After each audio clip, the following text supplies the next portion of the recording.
मणिशंकर मिश्रा जी से बात हुई। हालांकि हमारा से उम्र में 10-15 साल बड़े वैसे के 20-25 साल बड़े लेकिन हमारे दोस्त ही हैं, बहुत अच्छे। इन्होंने गोपाल भैया से बात कराया। लखनऊ हमार शूटिंग चलत रहे तो पवन सिंह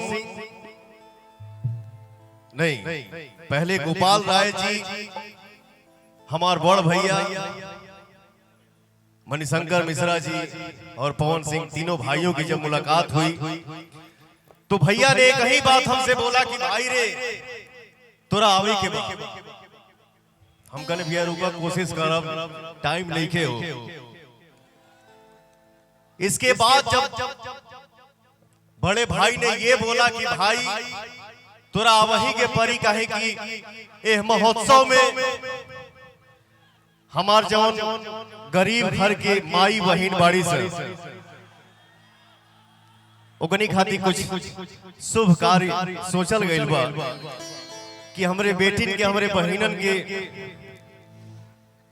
शादी करवाओल गइल है आज। मैंने बोला भैया जो आपने वर्ड आज बोल दिया कि हमरे बहिनन के शादी करवावता, तो पवन सिंह आज कहां किस तरीके से कैसे जाता है वो आप सबको भी पता है।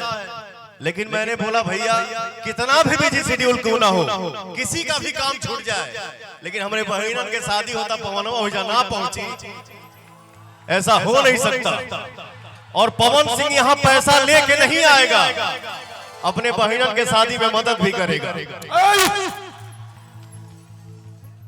तो देखिए क्या है, नाच गाना हंसी मजाक डांस आजीवन लगा रहेगा भैया। लेकिन गोपाल भैया आपके सोच को मैं नतमस्तक प्रणाम करता हूं कि इस महोत्सव के जरिए आप हमरे बहिनन के इतना शुभ, इसको पूजा बोलते हैं। मेरा नेचर क्या है, दिन भर अगरबत्ती दिखाएं या लोग के बगली मारो चली, कोई फायदा नहीं है। आप मत अगरबत्ती दिखाइए, लेकिन रास्ता चलते अपने बड़ों का आशीर्वाद लीजिए, वही पूजा है।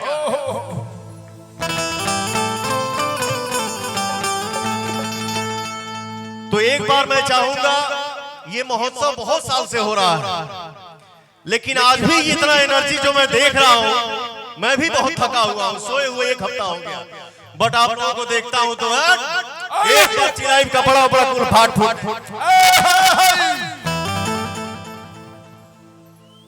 मैं चाहूंगा ये महोत्सव में इतना शुभ कार्य करने के लिए हमारे बड़े भैया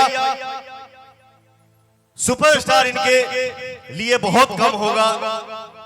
मैं सिर्फ यही बोलूंगा कि हमारे बड़का भैया गोपाल राय जी गायक, बहुत सुंदर, बहुत सुंदर, बहुत सुंदर और बहुत अच्छे नायक और एक बहुत अच्छे इंसान के लिए चारों तरफ से जोरदार ताली हो जाए भैया।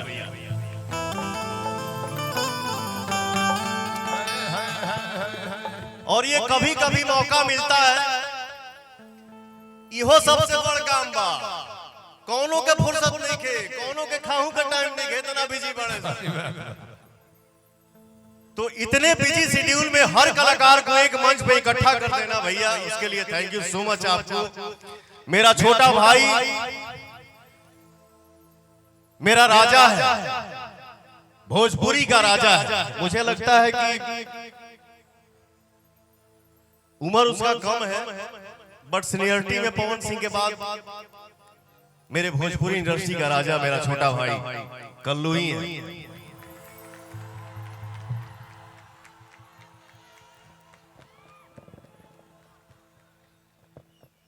हमके आज भी वो दिन याद बा जब हम लोग गठबंधन फिल्म के प्यार फिल्म के शूटिंग करत रही जा, तो जब हम अपने रूम में जाए ना शूटिंग वहां करके, तो भाग के हमारे रूम में आ जाए। इतना छोटा था, हम को ढेर बढ़ना रही, ये इतना था, मैं इतना था। तो हम लोग हमके बहुत जगह से सुनने को मिलता था कि ये भाई पवन जी आपका एक चेला है यार, आपका बड़ी नाम लेता है। हम कहे कौन चेला है? तो कल्लू नाम का एक हीरो है, कल्लू नाम का एक सिंगर है।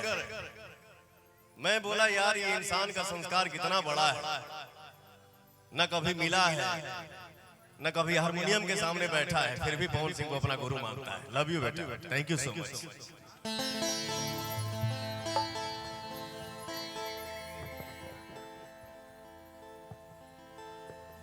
और हड़बड़ाई जामो, नाच गाना सब होई, बट आज हमारे हिसाब से थोड़ा देर, क्योंकि देखिए दुनिया में आदमी हर तरह का मंच अटेंड करता है, लेकिन ऐसा ऐसा भाव और ऐसा माहौल कहीं कहीं देखने को मिलता है। तो हड़बड़ाइएगा नहीं भैया, चाचा, भाई, संगतिया, दोस्त, हमार माई बहन बैठल बाड़ी जाए, बस आशीर्वाद बनौले रहो सरे। कान में जब आवे लगे, जब चली पवन तक रोकी कवा का, अरे आगे बोल, रोकी कवा, ये हुई बात। हमारा प्यारा भाई, हमारा राजा भाई, नवादा के किंग, भोजपुरी के किंग, आप सबके सामने मेरा छोटा भाई गुंजन सिंह बैठा हुआ है, खड़ा होकर शेर जी से आ गया सामने। लव यू मेरा भाई, बहुत आगे बढ़िए, एकदम छा जाइए बैठा। और हमसे छोट भाई हमें हमार अजीत आनंद जी, हमके लगा था कि हमने एक समय के कलाकार हैं, 2-4-6 महीना 1 साल आगे पीछे हुई। 1-2 महीना के बड़ा ही छोटा ही। अजीत आनंद जी हमारे सामने हैं, भाई मेरे, बचपन का प्यार है, भूल मत जाना यार। Love you serious, love you मेरा भाई, एकदम छाए रही सब भाई हमारे घर जाता रहे।